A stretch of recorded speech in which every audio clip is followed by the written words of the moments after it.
My sister broke into the lab I built with a $1.5 million federal grant, threw her dream wedding inside, and laughed at the warnings, until 300,000 people watched it all go wrong. If you read the court documents, or the viral tweets, you might think this was a story about a wedding disaster. It is not. It is a story about the difference between a pretty glass house and a federal containment facility, and why you should never confuse the two. My name is Oliver Coleman. I am 35 years old, and I hold a PhD in botany with a specialty in mycology. I have always prided myself on being methodical, precise, and above all, independent. 2 weeks before the sirens and the lawsuits, I was executing the most critical project of my career. My research focused on plastic-degrading fungi, a grant from the United States Department of Agriculture that could revolutionize environmental cleanup. To the untrained eye, my workspace looked like something out of a Victorian novel. It was tucked away on an old farm I inherited from my grandparents, secluded in a suburban area where neighbors minded their own business and zoning regulations were flexible enough to accommodate my needs. From the outside, anyone would think they were looking at a stunning conservatory, all graceful curves and gleaming glass, arranged in a classic cruciform design. The beauty was intentional, but it was also a deception. I wanted my workspace to inspire me, but inside that gorgeous exterior lay serious science. Negative pressure ventilation systems hummed quietly in the walls, ensuring that air flowed in, but never leaked out. Humidity sensor monitored conditions down to the decimal point. Temperature controls kept the environment stable within half a degree Fahrenheit. Throughout the space, thousands of spore samples rested in their dormant stage, waiting for the precise conditions that would wake them up. Legally, the land belonged to me, but the contents inside did not. Every single spore, every piece of expensive equipment, and every data point was federal property. The government does not mess around with their investments, and neither did I.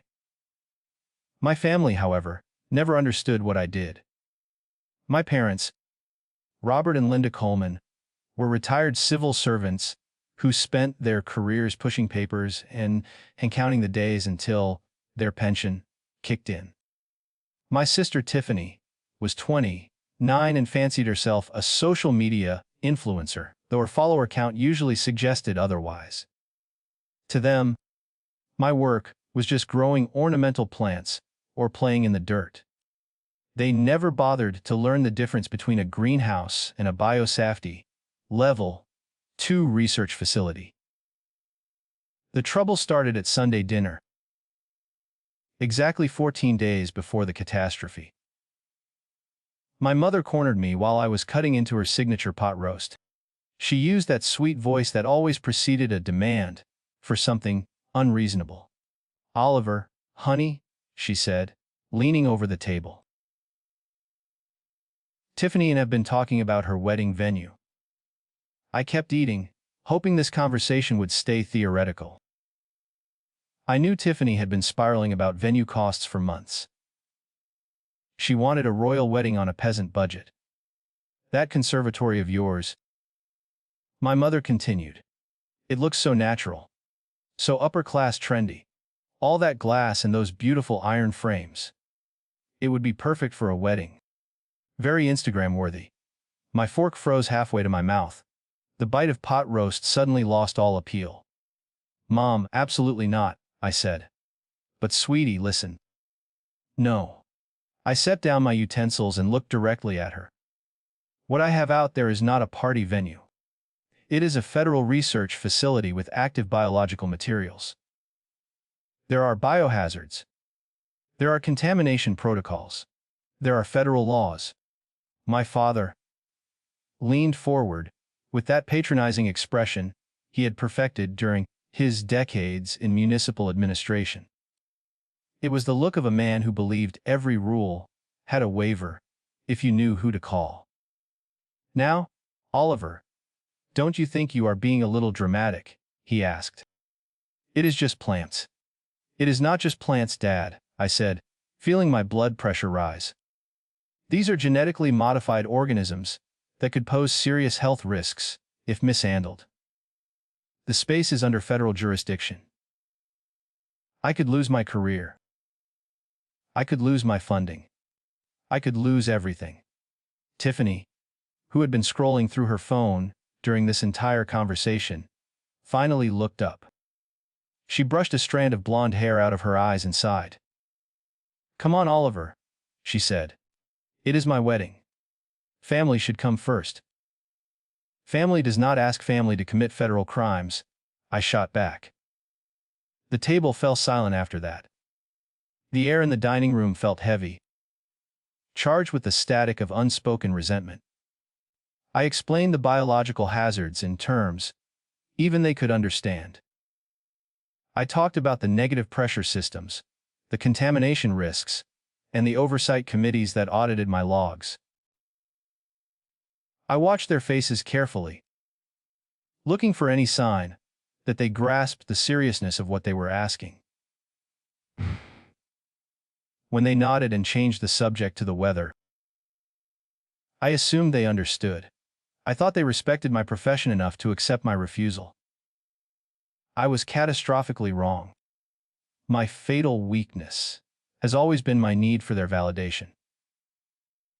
Despite their dismissiveness, despite their inability to understand my work, I still craved their approval. I wanted them to be proud of me, to see that I was not just their weird son playing with dirt, but a scientist making a real difference. That weakness made me blind. I left the dinner thinking I had won the argument.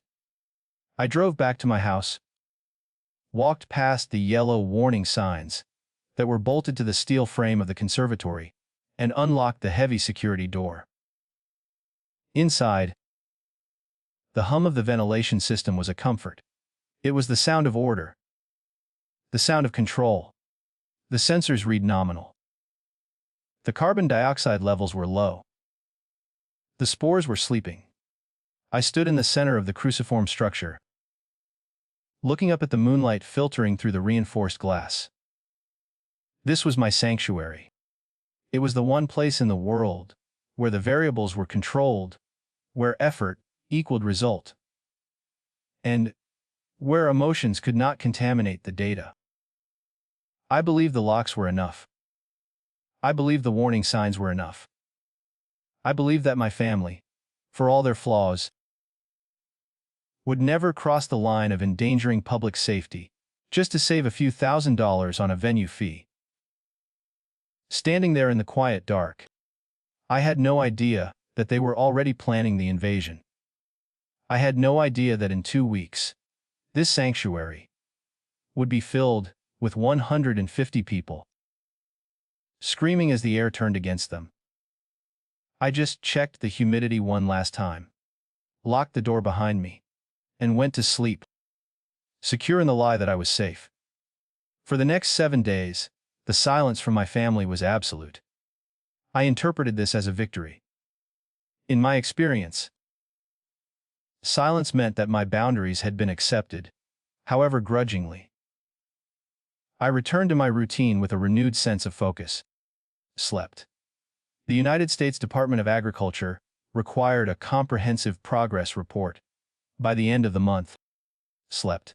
A document that would determine the release of the next tranche of funding. I spent my days analyzing spore growth rates and my nights drafting charts that proved my plastic degrading strains were not only viable, but revolutionary. By Tuesday evening, I was exhausted.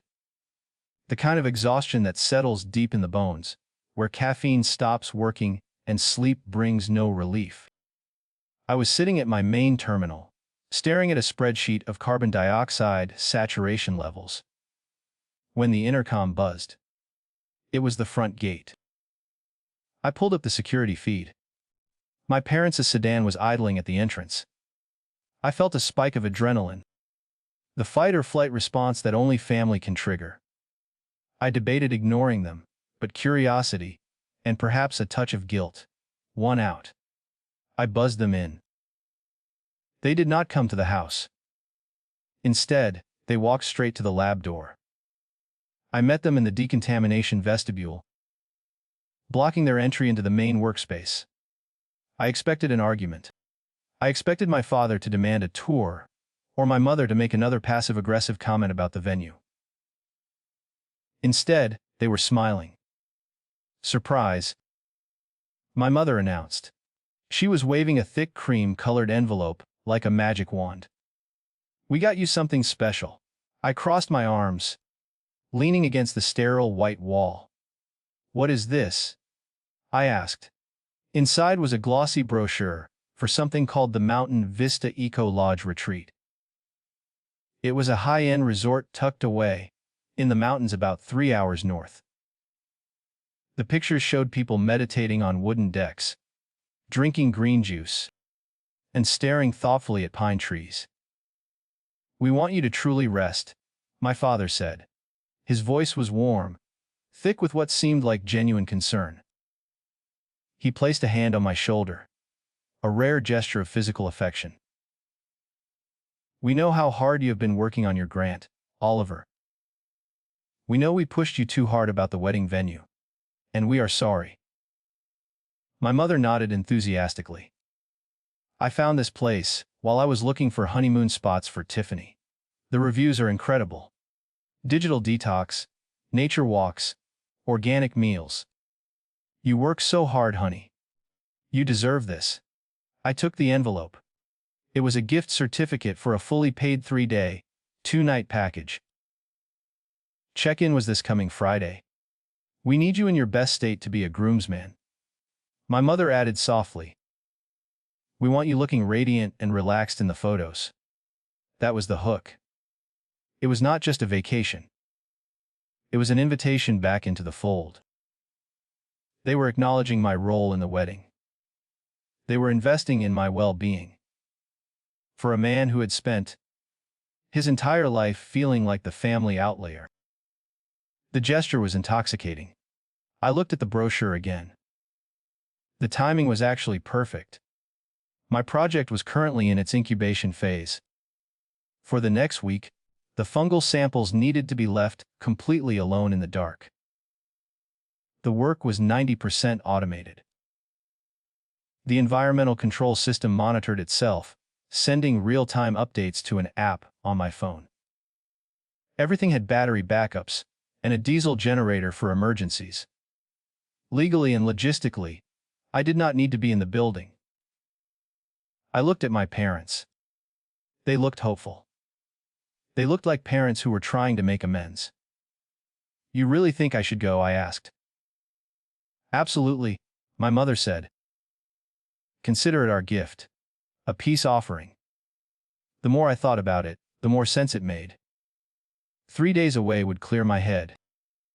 I could return on Sunday night, refreshed and ready to tackle the massive USDA report on Monday morning.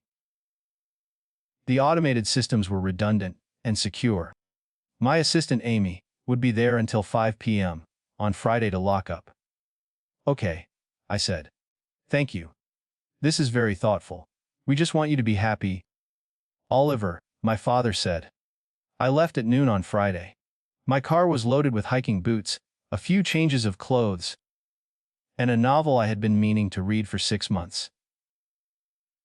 The weather was perfect, a crisp early autumn day, with a sky so blue it looked painted. Amy was at her desk in the intake room when I walked out. She was entering data into the logs, her headphones on. "I am heading out," I told her. "The system is in auto mode. If anything goes red, call me immediately." She gave me a thumbs up. "Have fun, boss.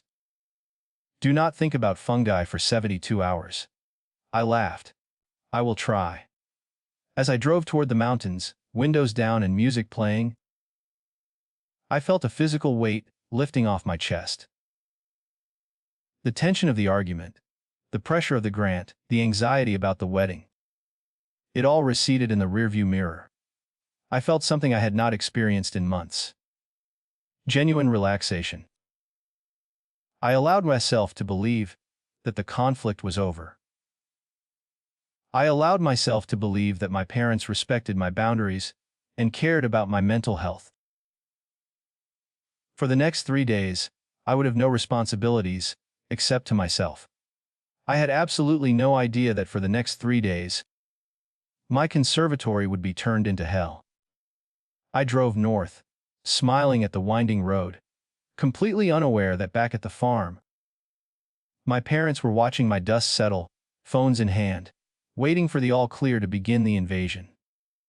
At 6 p.m. on Friday, exactly 1 hour after my assistant, Amy locked the front gate and drove away for the weekend. The silence of the farm was broken. The sun was beginning to dip below the tree line, casting long, golden shadows across the driveway. It was the kind of peaceful evening that I was currently enjoying 3 hours north, sipping herbal tea on a balcony, overlooking a pine forest. But back at home, the peace was a lie. My parents pulled up to the locked main gate, but this time, they were not alone. A white utility van pulled up behind them. The side of the van reads Smithson 24-hour locksmith. The driver, a man named Gary according to the police report, stepped out looking bored and holding a clipboard. He was expecting a standard lockout. He had no idea he was about to become an accessory to a federal crime. My father, Robert, greeted him with the firm handshake of a man who owned the world. He was wearing his favorite golf polo, the one that made him look like a respectable, retired grandfather who just wanted to help his family. My mother, Linda, stood next to him, clutching her purse with both hands, projecting an air of distressed urgency. "Thank you so much for coming so quickly," my mother said, her voice pitched high with worry. "We feel absolutely terrible about this." Gary looked at the heavy electronic gate. "You said you lost the keys?" he asked. "It is worse than that," my father said. He pulled out his phone. "It is my daughter. She is the homeowner. But she is stuck in Chicago on a business trip. Her flight got canceled, and she is panicking. She has a parrot inside the house that needs medication. If we do not get in there within the hour, the poor thing might not make it." It was a lie so specific, so emotionally manipulative, that it had to have been rehearsed. To seal the deal, my mother held up her own smartphone. She had a video call active. On the screen was my sister, Tiffany. Tiffany appeared on the screen, looking upset, in what seemed like a hotel room, though I later learned it was just her friend's apartment with the curtains drawn. She was putting on the performance of her life. "Hi. I am so sorry about this," Tiffany said to the locksmith through the speaker. "I am the owner, Tiffany Coleman. My parents have my full permission to enter. Please, just get that gate open.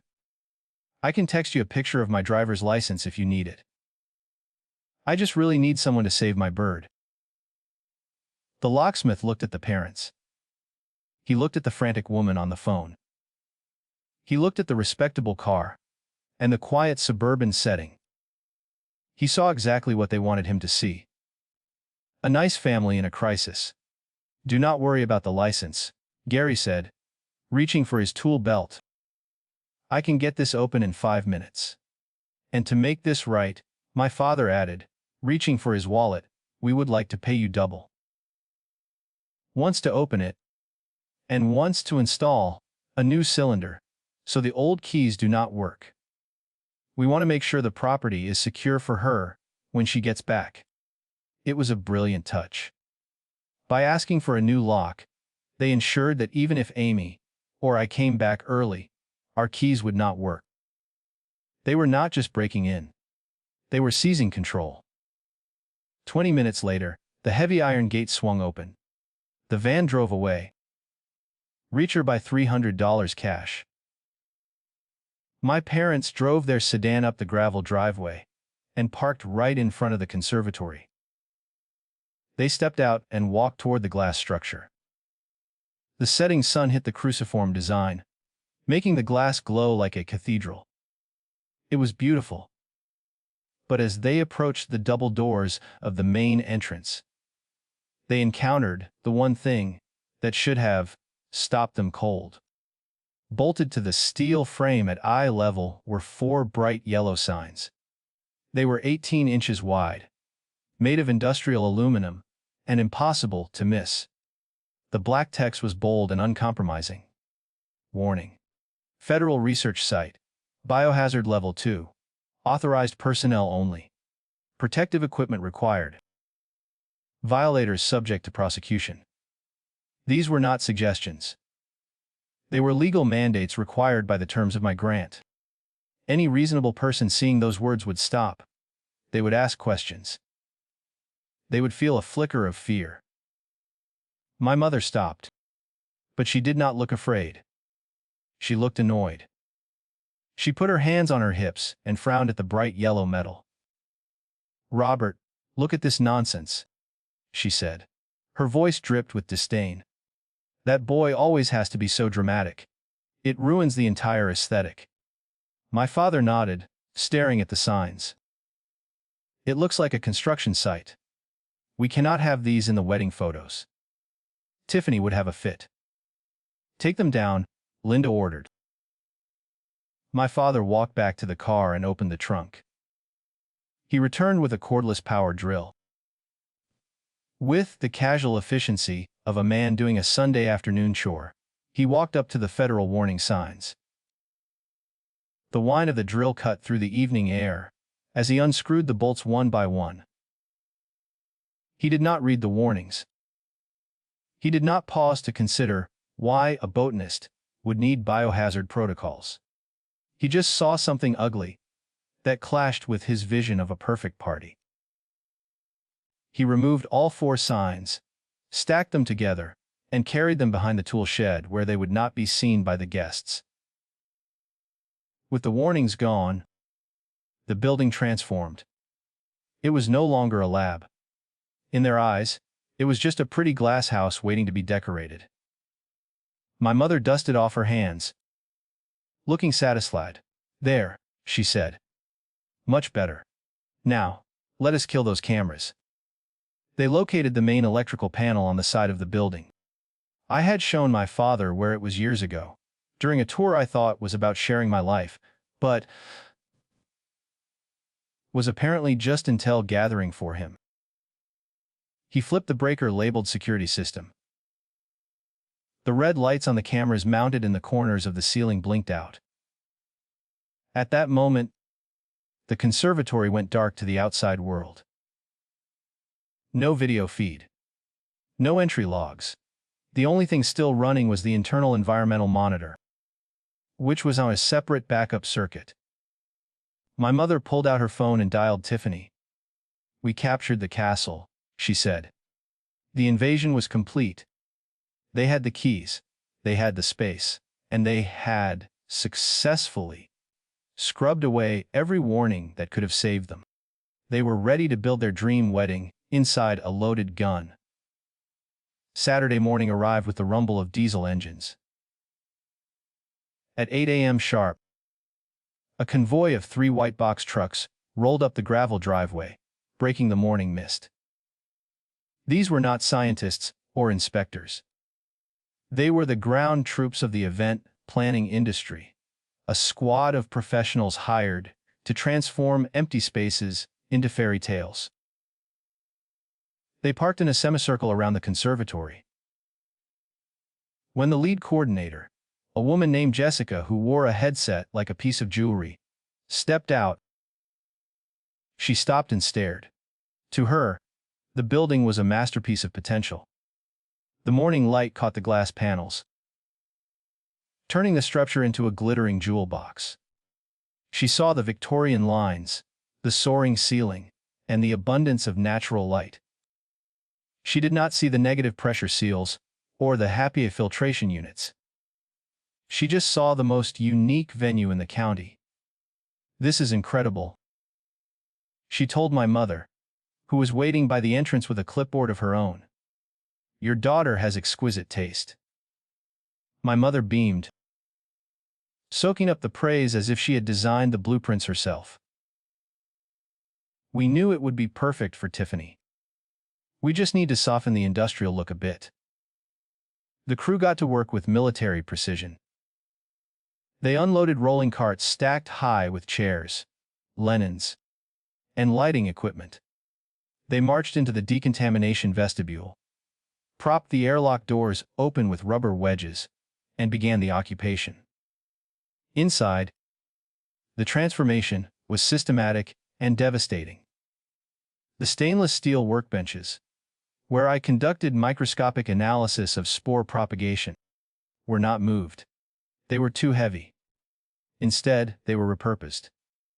The crew draped them in heavy ivory linens, hiding the scientific instruments underneath layers of silk and lace. My sterilization station became a bar. The autoclave, a machine used to kill dangerous pathogens with high-pressure steam, was covered with a tablecloth and used to stack champagne glasses. The most critical error happened in the center of the cruciform.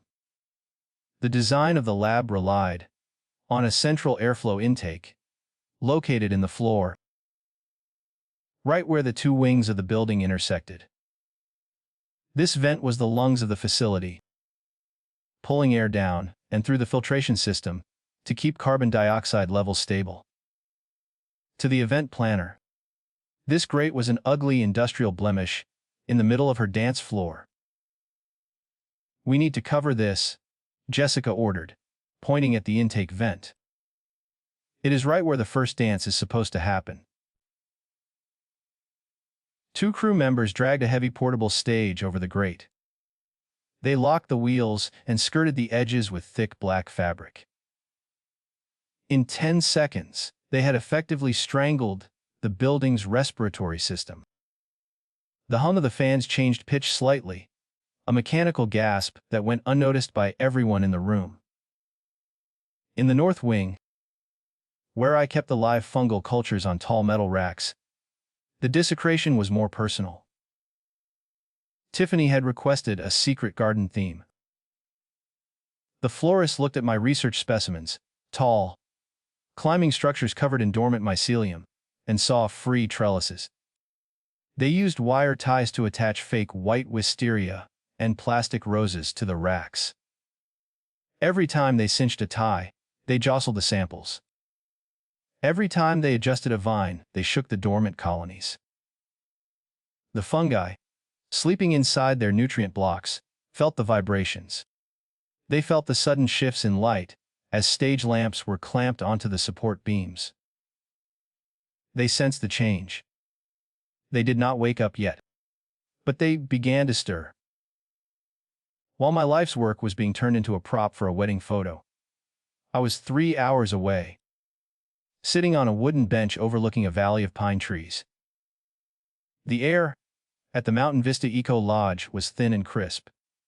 I took a deep breath, filling my lungs with the scent of cedar and damp earth. For the first time in years, my mind was quiet. I had spent the morning hiking a trail called Serenity Loop. I had left my phone in the cabin, forcing myself to disconnect. It was working. The knot of anxiety that usually lived in my chest had loosened. I thought about my parents and felt a wave of gratitude. I assumed they were at home, perhaps gardening or watching television. I imagined they were happy that I was taking care of myself. The idea that they were currently supervising the suffocation of my laboratory never even crossed my mind. That evening, after a dinner of roasted root vegetables and organic trout, I went back to my cabin. The silence of the mountains was profound. Slept. I sat on the edge of the bed and decided to do one quick check before sleep, just for peace of mind. I picked up my phone and opened the laboratory monitoring app. The screen loaded slowly on the lodge's spotty wireless connection.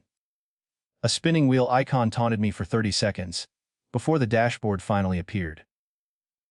The camera feed box was gray. A message in small white text read, "Connection timeout. Signal lost." I frowned, tapping the screen. It was not unusual for the cameras to go offline during storms or internet outages. The rural internet connection at the farm was notoriously finicky. I scrolled down to the telemetry data. This was the important part. Temperature, 70 degrees. Humidity 45%. Carbon dioxide, 400 parts per million. Everything was green. Everything was stable. I let out a breath I did not know I was holding. The biologicals were sleeping. The environment was holding steady. The camera outage was annoying, but not a crisis. It was probably just a router glitch. I set the phone on the nightstand, plugging it into the charger. I looked out the window at the dark outline of the mountains. "It is fine," I whispered to the empty room. "Everything is fine." I crawled under the heavy quilt, feeling safe and responsible. I drifted off to sleep with the easy conscience of a man who believes his fortress is secure. I slept soundly, while 300 miles away, the carbon dioxide levels in a sealed glass room began to creep up. Decimal point by decimal point. Waiting for the crowd that would bring the fire. Sunday morning broke with a sky so clear it felt like a heavy blue lid clamped over the earth. At 11 a.m., the invasion force arrived not in tanks, but in a parade of German luxury sedans and vintage convertibles. The guest list read like the index of a local business journal. There were senior partners from law firms that handled million-dollar mergers. There were the real estate developers who reshaped skylines. And most importantly, there was the groom's boss, the chief executive officer of a tech conglomerate whose approval could make or break a career. One by one, 150 people stepped out of their air-conditioned vehicles and walked toward the glass cross. They wore linen suits and silk dresses, sunglasses costing more than my monthly utility bill, and smiles that were practiced in the mirror. They saw the conservatory and gasped. It was, admittedly, breathtaking. The morning light flooded the space, refracting through the glass walls and illuminating the white linens and floral arrangements. It looked like a cathedral made of light. They did not know they were walking into a sealed lung. To ensure the acoustics were perfect for the ceremony, the event planners made a critical decision. They closed every single door. The heavy thermal glass doors, designed to maintain a seal for scientific isolation, were shut tight to keep the road noise out and the air conditioning in. When the last guest entered and the doors clicked shut, the conservatory became a hermetically sealed bubble. Tiffany was radiant. She stood at the makeshift altar in the north wing, framed by my climbing racks of fungal samples. The florists had done their job well. The fake white wisteria they had wire-tied to the metal shelves cascaded down, effectively hiding the dormant biological cultures, living just inches from the bride's head. As she exchanged vows with her husband, a man who looked terrified of his own shadow, Tiffany kept glancing to the side. She was not looking at her groom. She was checking the red tally light on the professional camera rig streaming the event to the internet. 300,000 people were watching. She had promoted this for weeks as the secret garden wedding of the century. The comments section was scrolling so fast, it was a blur of hearts and congratulations. At 11:30, the ceremony ended. The applause was polite and restrained. Then, the reception began, and the dynamic of the room shifted instantly. The DJ, stationed on the platform that covered the main air intake vent, spun up his turntables. The first song was a heavy, bass-driven track designed to get people moving.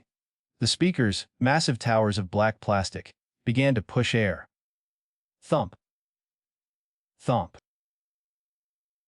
The bass waves were not just sound. They were physical force. They traveled through the floor, vibrating the steel beams of the structure. They rattled the champagne glasses on the bar.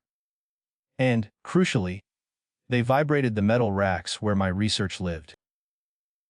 The fungi I studied were not inherently aggressive. They were decomposers, organisms that quietly broke down dead matter. But they had evolved over millions of years to survive in hostile environments. They had a specific biological trigger for defense. When the carbon dioxide levels in their environment rose too high, signaling a lack of oxygen, and when they sensed low-frequency vibration, which in nature often signaled the approach of a large predator or a collapsing subterranean cavity, they went into survival mode. The room was now filled with 150 humans. As the dancing started, their respiration rate doubled. They breathed in oxygen and exhaled carbon dioxide. In a normal building, this would be vented out. But here, the intake vent was covered by a stage and a DJ booth. The air had nowhere to go. The carbon dioxide levels began to climb. 500 parts per million.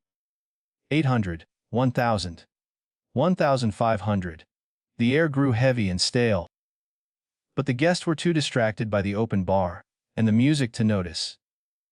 They laughed louder. They danced harder. They breathed faster. Inside the sample containers, the dormant phase ended. The fungi sensed the chemical shift. They tasted the stale air. They felt the thumping bass vibrating their cell walls. To them, this was not a party. It was an attack. The colony mind, a network of mycelium connecting thousands of individual samples, made a collective decision. Deploy countermeasures. It happened invisibly. There was no explosion, no cloud of green smoke. Just a silent, microscopic release. Millions of neurospores, lighter than dust, were ejected from the cultures. They drifted into the air, caught by the circulation currents of the ceiling fans that were just pushing the same stale air around the room. The spores rained down on the dance floor. They settled in the champagne glasses. They were inhaled into 300 lungs with every laugh and every gasp. The first symptom was not pain. It was not fear. It was euphoria. The chemical compound coating the spores was a mild serotonin agonist, designed to confuse a predator, to make it forget it was hunting. On the dance floor, the energy spiked. The guests felt a sudden rush of intense joy. The colors of the flowers seemed to glow. The music felt like it was inside their chests. Tiffany grabbed the microphone. Her face flushed with a chemically induced radiance, and screamed into the livestream camera. "This is the best night of my life," she yelled. "I can feel the magic in the air." She was right. The air was full of magic, but it was the dark, old magic of biology defending itself. The guests cheered, raising their hands to the glass ceiling, breathing deep, pulling the poison deeper into their bloodstreams. They had no idea that the timer had already hit 0. The euphoria was just the bait. The trap had snapped shut, and there was no way out. At 12 p.m. on Sunday, while my sister was screaming about how magical the air felt, I was shifting my car into low gear to navigate the steep switchbacks leading down from the mountain. The Eco Lodge was behind me, a memory of pine needles and silence that already felt like a different life. I was relaxed. My shoulders were loose, my breathing was deep, and for the first time in years, I was actually looking forward to the drive home. The digital detox had been a success. My phone had been off, or out of range for nearly 72 hours. As the road flattened out and the dense tree cover gave way to the open valley floor, The little bars in the top corner of my dashboard display flickered from 0 to 1, then to 4.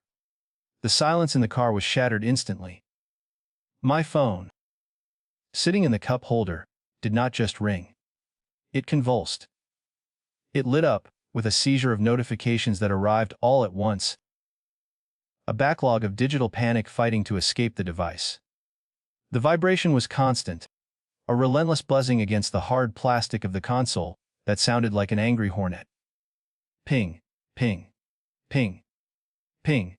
The sound was continuous, a single long tone made of individual alerts overlapping one another. I glanced down, frowning. The screen was a waterfall of red banners. Missed call. Amy. Saturday 9:30 in the morning. Missed call. Amy. Saturday 10:15 in the morning. Missed call. Amy. Saturday 11 in the evening. Text message. Amy. Sunday 10 in the morning. URGent. System alert. Garden app. Critical filari. System alert. Garden app. biohazard. System alert. Garden app. CO2. Unravel. The blood drained from my face so fast it made me dizzy. I slammed on the brakes, swerving onto a gravel turnout overlooking the valley. The dust had not even settled before I grabbed the phone. My hands, which had been steady on the wheel moments ago, were shaking so hard, I dropped the device into my lap. I unlocked it and went straight to the voicemails. There were 16. I pressed play on the first one. Hey Oliver, it is Amy. It is Saturday morning. I know you are relaxing, but the remote monitor is acting weird. I am seeing a camera disconnect, but the telemetry is jumping. Call me when you get this. Her voice was calm, professional. I skipped 3 messages. Oliver, pick up. It is Saturday night. I drove by the farm to check the connection. There are trucks there. And lights. It looks like a party setup. I did not go in because the gate code is changed. Call me. Panic crept into her tone. I skipped to the last message, time-stamped 20 minutes ago. Oliver. Oh my God. You need to see the live stream. Your sister is... Something is happening. The readings are off the charts. The carbon dioxide is at 3,000. They are inside the lab. Please, just look at the link I sent you. I opened my messages. The last text from Amy contained a single hyperlink to a social media broadcast. I tapped it. The video player loaded. I expected to see my parents arguing with police. I expected to see a shutdown party. I was prepared for property damage. I was prepared for a lawsuit. I was not prepared for the descent into madness. The video feed was crisp and high definition, shot from a professional rig mounted near the altar. The angle provided a wide view of the entire conservatory. In the bottom left corner, a live counter showed the viewership. 312,000 people were watching. At first glance, it looked like a riot. The elegant wedding reception had dissolved into a scene of primal chaos. The beautiful white linens were torn and stained. Chairs were overturned. But it was the people that froze the breath in my throat. 150 guests were in the grip of a mass psychogenic event, or at least, that is what the news anchors would call it later. I knew better. I was watching the clinical progression of neurotoxic poisoning playing out in real time. Stage 1 euphoria had clearly passed. They were deep into Stage 2, pruritus, the itching. In the center of the dance floor, a woman in a shimmering gold gown was on her knees. She was clawing at her neck with such ferocity that I could see dark red streaks tracking down her skin. She was not screaming in pain. She was screaming in frustration, as if her own skin was a straitjacket she needed to escape. Next to her, a man in a tuxedo had ripped his jacket and shirt open, rubbing his bare back against the rough corner of the DJ booth. His face twisted in a rictus of desperate relief. It was horrifying, but Stage 3 was the true nightmare. Hallucination. The camera panned wildly, likely because the operator had abandoned the rig. It settled on a view of the buffet area. Lying on the plush green carpet was the groom's boss. Slept. The chief executive officer of a Fortune 500 company. A man known for his icy demeanor and ruthless business tactics. He was lying flat on his stomach, making slow, rhythmic swimming motions with his arms. He turned his head to the side to breathe, then put his face back into the carpet, kicking his legs. He was shouting something, his voice muffled by the floor. I turned the volume up. The sharks. He was yelling. Look at the beautiful sharks. He believed he was deep underwater. In his mind, the carpet was the ocean floor, and the guests running past him were schools of fish. Then I saw Tiffany. My sister was huddled in the corner near the north wing, right beneath the racks of fungal samples she had used as decorations. Her $10,000 Vera Wang dress was in tatters. She held the shredded silk in her hands, staring at it with wide, terrified eyes. "Get it off," she shrieked. Her voice cracked, raw and shrill. "Get it off me. It is alive!" She was tearing at the bodice of the dress, ripping the lace with frantic fingers. To the viewers at home, she looked like a bride having a breakdown. To me, she was a victim of a specific spore that triggered the amygdala's fear center.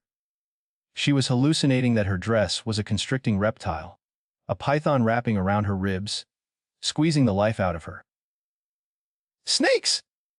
she screamed, kicking at the air. "There are snakes everywhere!" The comments section on the side of the video was scrolling so fast it was unreadable. "Is this a performance art piece? Call 911. This is zombie stuff. Why are they clawing their faces?" I watched, paralyzed, as a group of guests near the main entrance realized they were trapped. They ran toward the heavy glass doors, the ones my parents had sealed shut to keep the air conditioning inside. They pounded on the glass, their faces pressed against the transparent barrier. From the outside, they must have looked like fish in a poisoned aquarium, gasping and thrashing against the walls. Through the glass, I could see blue and red lights flashing in the driveway. The local police had arrived, but they were staying back. I saw 2 officers standing near their cruiser, hands on their holsters, watching the chaos through the glass. They looked terrified. They had no idea what they were looking at. Was it a gas leak? A terrorist attack? A mass drug overdose? They made no move to enter. And thank God for that. Slept. If they opened those doors without respirators, they would be clawing at their own skins within 10 minutes. The camera shifted again, as someone bumped into the tripod. The lens focused on my mother. She was sitting on a folding chair in the middle of the madness, holding a silver serving platter like a shield. She was swiping at the air in front of her face, ducking and weaving as if she were being attacked by a swarm of bees. "Go away," she sobbed, swinging the platter at nothing. "Just leave me alone." I stared at the tiny screen, sitting in my car on the side of a mountain road, feeling a cold numbness spread through my chest. This was my work. These were my organisms. I had spent years cultivating them to save the planet, to eat plastic and clean the soil. And now, because of vanity, because of a refusal to read a warning sign, they were being used as a chemical weapon against my own family. The science was clear. The spores were not lethal in the long term. The hallucinations would fade as the body metabolized the compounds. The itching would stop. But the psychological damage, the trauma of believing you were being eaten by snakes while 300,000 people watched, that was permanent. I looked at the view count again. 315,000. It was growing by the second. I knew, with a terrible, sinking certainty that I had a choice to make. I could keep driving. I could turn off my phone, disappear into the next town, and pretend I was still on vacation. I could let the local authorities figure it out. By the time they did, the contamination might have spread to the paramedics, the police, the entire neighborhood. Or I could end it. I could make the call that would save their lives and destroy mine. I looked at Tiffany on the screen, sobbing as she fought the invisible snake. I looked at my mother fighting the invisible bees. They had broken my trust. They had violated my sanctuary. They had risked everything I built for a few likes on social media. But they were still humans. And I was the only person on Earth who knew the antidote was fresh air. I closed the video feed. The silence returned to the car, but it was different now. It was the silence of a fuse burning down. I picked up my phone again and dialed a number I had memorized during my orientation, but never thought I would use. The USDA emergency response line rang once, twice. United States Department of Agriculture, Emergency Operations, a woman answered. Her voice was sharp, efficient. I took a breath. This is Dr. Oliver Coleman, I said. Grant number UMR 4471B. I am reporting a catastrophic biological containment breach at my facility. Level 2 biohazard.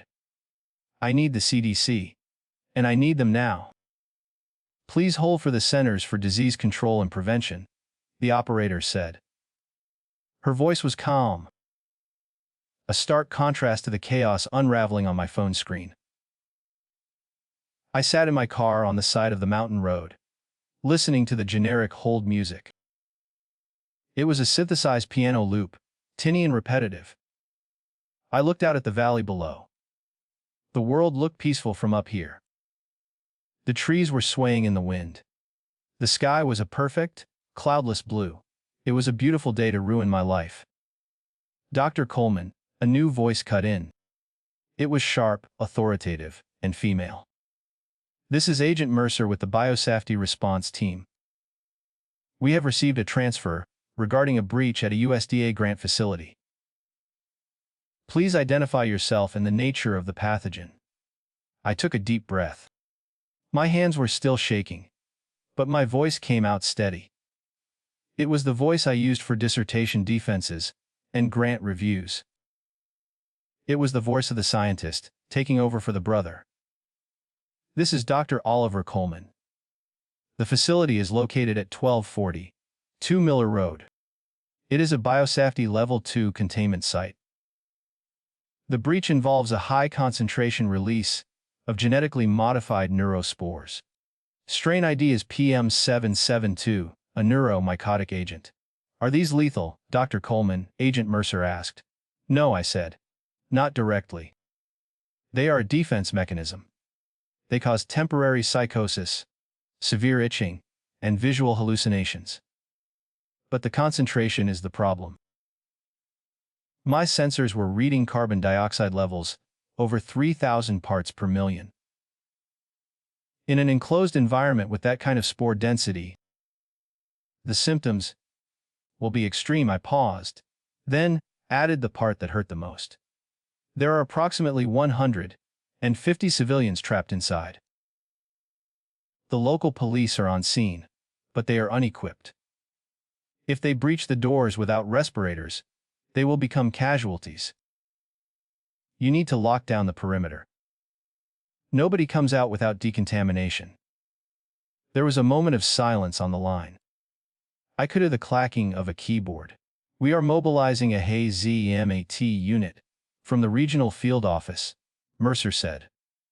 We are chopping in an extraction team. Estimated arrival is 20 minutes. Do not enter the facility, Dr. Coleman. Do you understand? You are to report to the incident command post at the main gate. I understand, I said. I hung up the phone. The screen went black. I put the car in drive and pulled back onto the road. The descent down the mountain felt like a funeral procession of one. I drove slowly. I obeyed the speed limit. I used my turn signals. I was operating on autopilot, my body going through the motions of driving, while my mind raced through the inventory of my destruction. My career was over. That was a certainty. Even if I was cleared of criminal negligence, no university would touch a researcher whose lab had become a viral epicenter for a mass hallucination event. The grant money would be clawed back. The fines would be astronomical. The cleanup costs alone would likely bankrupt me. But as I rounded the final curve and the farm came into view, the sheer scale of the disaster wiped all thoughts of money from my mind. It looked like a scene from a science fiction movie. The quiet country road was choked with vehicles. There were ambulances, fire trucks, and police cruisers, their lights flashing in a chaotic rhythm of red and blue. But they were pushed to the periphery. The center of the action was dominated by the federal response. 3 black helicopters were already on the ground, in the cow pasture next to the house. Their rotors, slowly spinning down. Men in full white Tyvek suits and yellow respirators were moving with mechanical efficiency. They were setting up bright, orange decontamination tents on the front lawn, right over my mother's prize, winning hydrangeas. I pulled my car up to the police barricade at the end of the driveway. A state trooper stepped in front of my bumper, hand raised. He looked angry and scared. "Turn around, sir," he shouted over the noise of the sirens. "This area is under federal quarantine." I rolled down my window. "I am the owner," I said. "I am Dr. Coleman. The CDC is expecting me." The trooper blinked. He tapped his earpiece, mumbled something, and then stepped back. He pulled the wooden sawhorse aside, just enough for me to squeeze through. "Park over there," he pointed to a patch of grass near a black SUV. "And stay in your vehicle until someone comes for you." I drove through the gate. The gravel crunched under my tires. The same sound I heard every day coming home from work. But today, the driveway was lined with men holding rifles. I parked and stepped out. The air smelled of diesel exhaust and chlorine. The decontamination teams were already working. They had set up a triage line. I watched as wedding guests were led out of the conservatory. They looked like refugees from a war zone. Their expensive clothes were torn. Their makeup was smeared. Some were weeping. Some were laughing hysterically. Others were staring at the sky, swatting at invisible birds. The Hazamite team was not being gentle. They were stripping the guests of their contaminated clothing, spraying them down with hoses, and wrapping them in silver emergency blankets. It was a humiliating, brutal process, necessary to stop the spread, but painful to watch. "Dr. Coleman." I turned. A man in a dark windbreaker was standing behind me. He had a badge on a chain around his neck, and a face that looked like it had been carved out of granite. "I am Detective Morrison," he said. "State Police. And this is Agent Mercer with the CDC." A woman stepped out from behind him. She was holding a tablet. She looked exactly like she sounded on the phone. Sharp. Focused. "We have the situation contained," she said. "The ventilation system has been purged. Oxygen levels are normalizing. The hallucination should subside within 4 hours. Is anyone dead?" I asked. The question felt heavy in my mouth. "No," Morrison said. "A few broken bones from the panic. Some lacerations from the broken glass. But nobody died." I let out a breath I had been holding since the mountaintop. "However," Morrison continued, his eyes narrowing, "we have a serious problem with the chain of events. Your parents are over there. They are claiming they had no knowledge of the biological hazards." I looked where he pointed. My parents were sitting on the bumper of an ambulance. They were wrapped in silver blankets, shivering. My mother was crying, a tissue pressed to her nose. My father had his arm around her, looking small and defeated. "They are saying the signage was unclear," Morrison said. "They are saying you told them it was just a greenhouse. They are saying this is a tragic accident caused by your negligence in securing dangerous materials." I stared at them. Even now, amidst the wreckage they had caused, they were spinning the narrative. They were protecting their reputation at the cost of mine. If they convinced the police that I had failed to warn them, that I had been negligent, I would be the one going to prison. They would be the victims. I would be a villain. I felt a cold clarity settle over me. The ghost of the little boy, who just wanted them to be proud of him, finally evaporated. It was replaced by the scientist who dealt in data, in evidence, in absolute truths. I reached into my pocket and pulled out my phone. "Detective," I said, "I want you to look at something." I opened my email archive. I searched for the keyword warning. I found the thread from 3 months ago. I handed the phone to Morrison. "Read this," I said. Morrison looked down. He read the subject line aloud. "Safety protocols and federal liability regarding conservatory access." He scrolled down. He read the body of the email. "Mom, Dad, I am writing this to be explicitly clear. The conservatory is a biosafety Level 2 facility. It contains genetically modified fungal agents. Under no circumstances are you to enter without my direct supervision. There are legal and health risks. This is not a greenhouse. It is a lab. Please confirm you understand." Morrison scrolled to the reply. "Received, Oliver. Stop worrying so much. We know it is your special work room. Love, Mom." Morrison looked up at me. Then he looked at my parents. "I have more," I said. "I have a recording of our dinner 2 weeks ago, where I explicitly forbade this event. I have photos of the biohazard signs that were bolted to the door. Signs that are currently missing." I pointed to the tool shed. "If you look behind that shed, Detective, I suspect you will find 4 yellow aluminum signs. They say Federal Research Site. My father owns a cordless drill. I bet if you check his trunk, you will find it." Morrison handed the phone back to me. His expression had changed.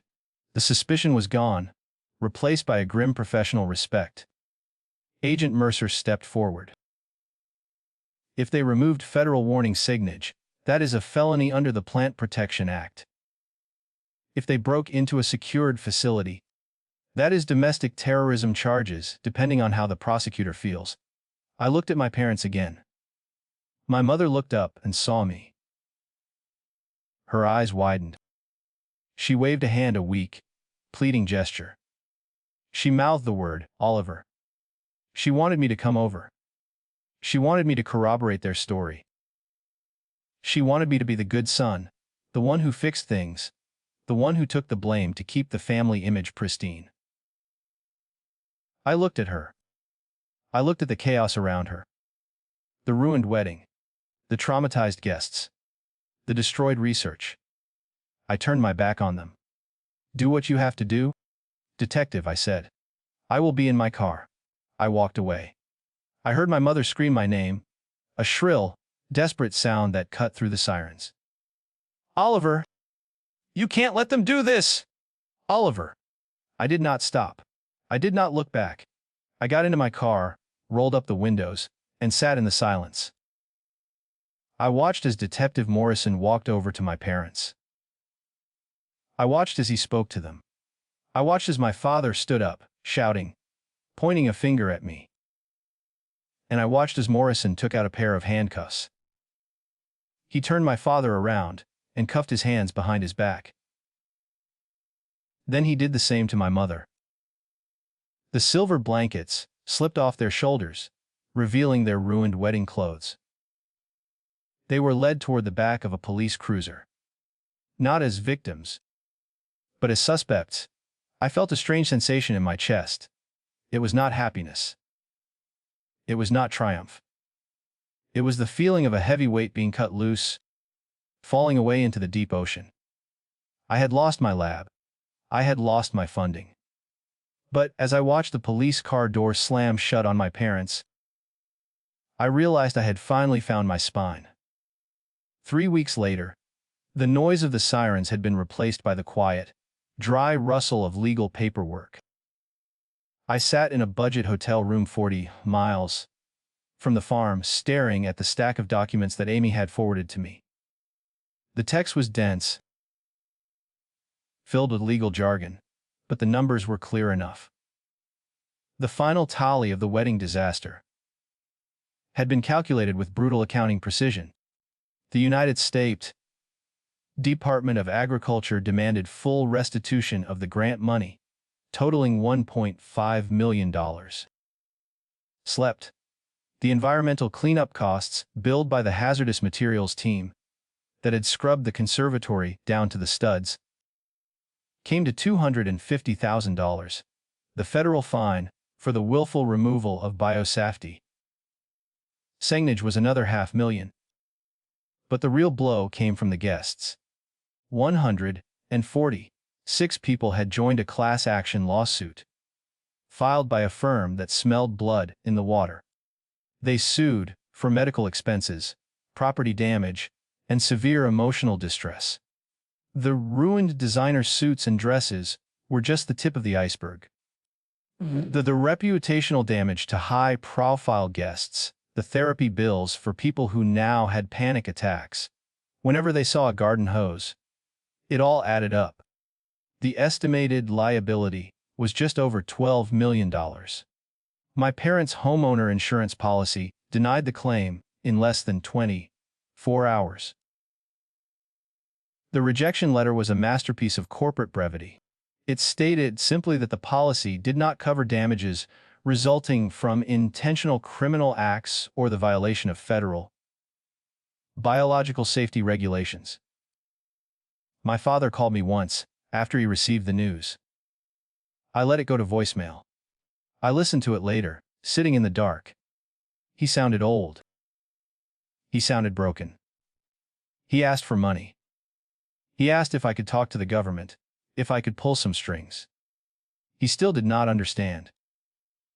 He still thought this was a misunderstanding that could be fixed with a handshake and a favor. I deleted the message. The fallout was total. My parents were forced to declare bankruptcy. Their assets were frozen, then seized.